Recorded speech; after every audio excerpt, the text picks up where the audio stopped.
नमस्कार दोस्तों, स्वागत है आप सभी का अपने YouTube चैनल जीके जीएस का भंडारा पर। साथियों, आज की इस क्लास में जीके जीएस के 30 अति महत्वपूर्ण क्वेश्चन कराएंगे जो आप सभी के सभी एग्जाम के लिए बहुत ही महत्वपूर्ण हैं। इसलिए आप सभी लोग क्लास को पूरा देखकर जाएं और क्लास के समाप्त होने पर बताएं कि 30 प्रश्नों में से आप सभी का स्कोर क्या रहा है। तो साथियों, इन्हीं बातों के साथ क्लास की शुरुआत करते हैं क्वेश्चन नंबर 1 से।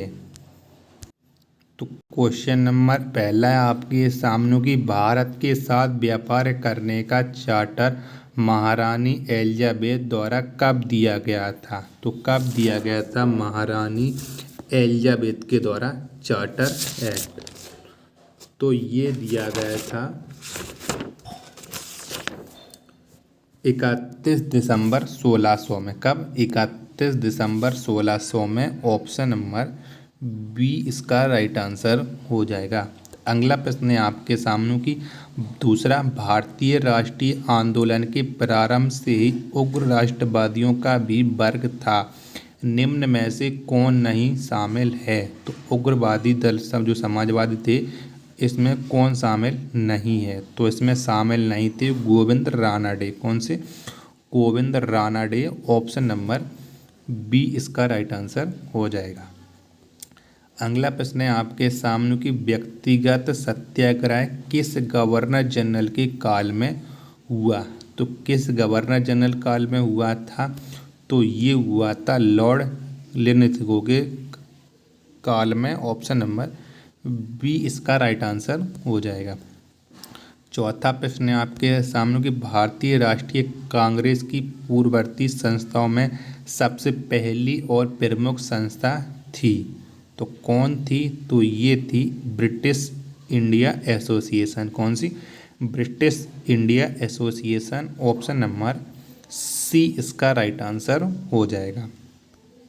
नेक्स्ट प्रश्न है आपके सामने कि Dadabhai Naoroji British House of Commons के लिए चुने जाने वाले पहले भारतीय थे। उन्होंने किस पार्टी के टिकट पर चुनाव जीता था। तो किस पार्टी के टिकट पर चुनाव जीता था। तो ये जीता था लिबरल पार्टी के टिकट पर चुनाव। ऑप्शन नंबर डी इसका राइट आंसर हो जाएगा। अगला प्रश्न है आपके सामने कि भारत पर हूणों का प्रथम आक्रमण किस शासक के समय हुआ। तो किस शासक के समय हुआ था भारत पर हूणों का आक्रमण। तो ये हुआ था स्कंदगुप्त के शासक के समय। ऑप्शन नंबर डी इसका राइट आंसर हो जाएगा। अगला प्रश्न है आपके सामने कि देशांतर रेखाओं के संबंध में कौन सही है। तो इनमें कौन सा कथन सही है देशांतर रेखाओं के मध्य, वो आपको बताना है। तो इसमें कौन सा सही है। तो इसमें सही है कि देशांतर के मध्य सर्वाधिक दूरी विषुवत रेखा पर होती है। ऑप्शन नंबर डी इसका राइट आंसर हो जाएगा। अगला प्रश्न है आपके सामने कि निम्नलिखित में से कौन सी नदी अपने मार्ग बदलने के लिए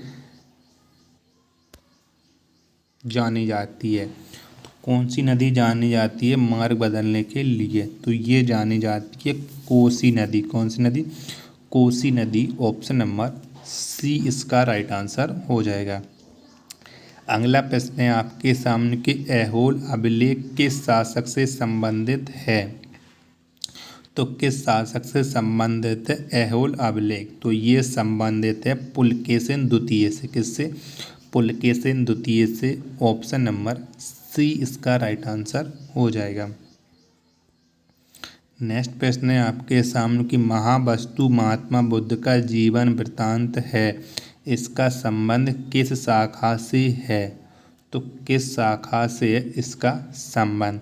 तो इसका संबंधित है महायान शाखा से। किससे? महायान शाखा से। ऑप्शन नंबर ए इसका राइट आंसर हो जाएगा।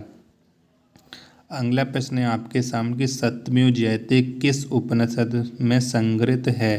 तो किस उपनिषद में संग्रहित है सत्यमेव जयते। तो ये संग्रहित है मुंडकोपनिषद में, किसमें? मुंडकोपनिषद में। ऑप्शन नंबर डी इसका राइट आंसर हो जाएगा।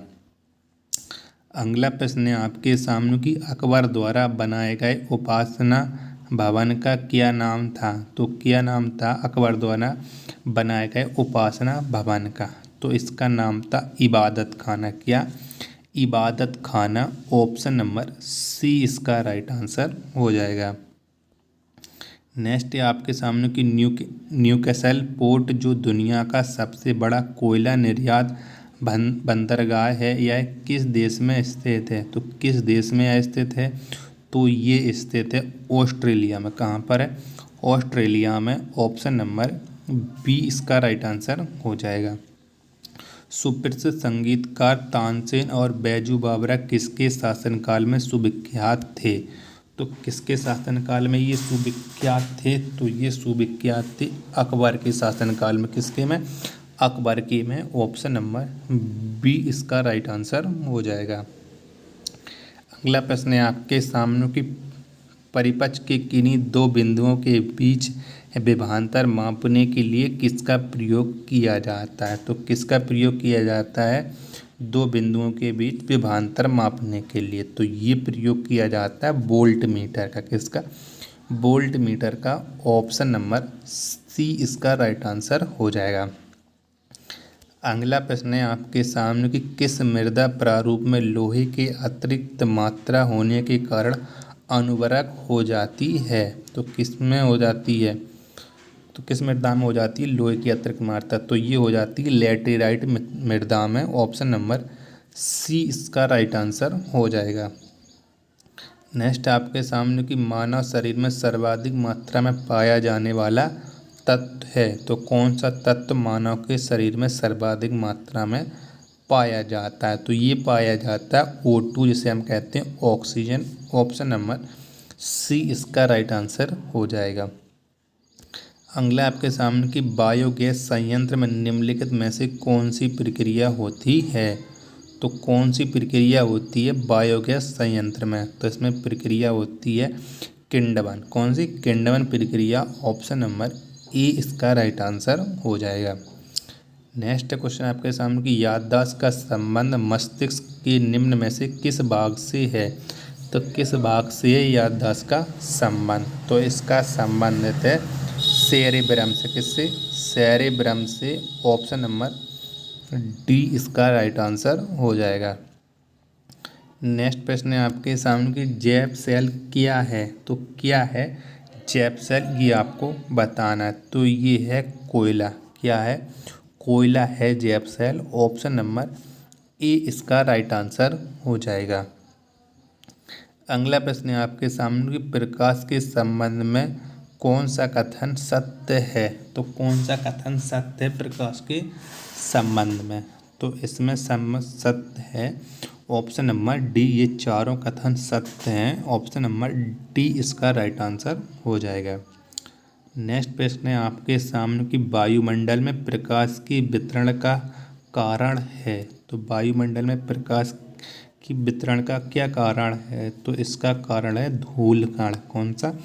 धूल कण। ऑप्शन नंबर बी इसका राइट आंसर हो जाएगा। अगला प्रश्न है आपके सामने कि सर्प विरोधी सुई किस तत्व का एक यौगिक है? तो सर्प विरोधी सुई किस तत्व का एक यौगिक है? तो ये यौगिक है स्वर्ण यौगिक। कौन सा? स्वर्ण यौगिक। ऑप्शन नंबर ए इसका राइट आंसर हो जाएगा। एक वर्ग में ऊपर से नीचे की ओर आने पर परमाणु का आकार कैसा हो जाता है? तो कैसा आकार हो जाता है एक वर्ग में ऊपर से नीचे आने पर परमाणु का आकार? तो ये हो जाता है बढ़ता है। ऑप्शन नंबर ए इसका राइट आंसर हो जाएगा। आपातकाल के दौरान मौलिक अधिकारों का निलंबन कौन कर सकता है? तो कौन कर सकता है आपातकाल के दौरान मौलिक अधिकारों का निलंबन? तो ये कर सकता है भारत का राष्ट्रपति। ऑप्शन नंबर बी इसका राइट आंसर हो जाएगा।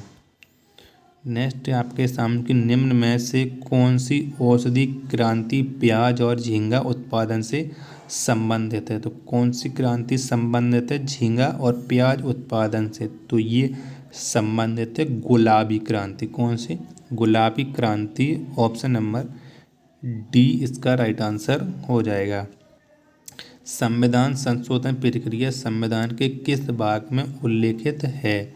तो किस भाग में उल्लेखित है संविधान संशोधन की प्रक्रिया? तो ये उल्लेखित है भाग 20 में। ऑप्शन नंबर डी इसका राइट आंसर हो जाएगा।